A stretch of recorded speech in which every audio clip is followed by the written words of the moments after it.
ভাইয়া, ও আপনি এখন শুয়ে রয়েছেন? ফজরের নামাজ পড়তে যান নাই আজকে? না তো, লেট করে ঘুমাইছি, তাই সকাল সকাল ঘুম থেকে উঠতে পারি নাই।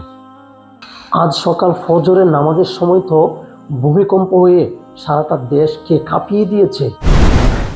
কি বলিস এসব? আমি তো এসবের কিছুই টের পেলাম না রে।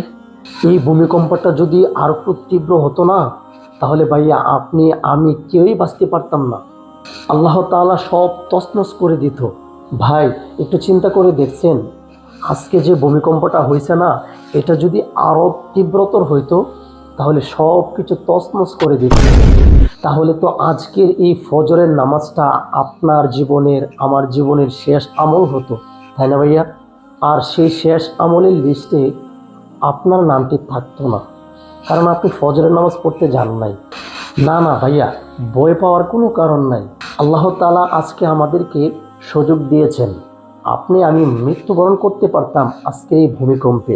তাই সুযোগ যেহেতু পেয়েছি, তাহলে আসুন আজকে থেকেই 5 ওয়াক্তের নামাজ সহ সম্পূর্ণ ভালো কাজগুলো করি এবং ভালো থাকার চেষ্টা করি। আপনি আমার জন্য কিন্তু শেষ কম্পনটা অপেক্ষা করছে, তার আগেই শুধরাতে হবে ভাইয়া। কথায় আছে, শেষ ভালো যার সব ভালো তার। তাই আসুন প্রত্যেকটা আমলকে জীবনের শেষ আমল মনে করে আদায় করি।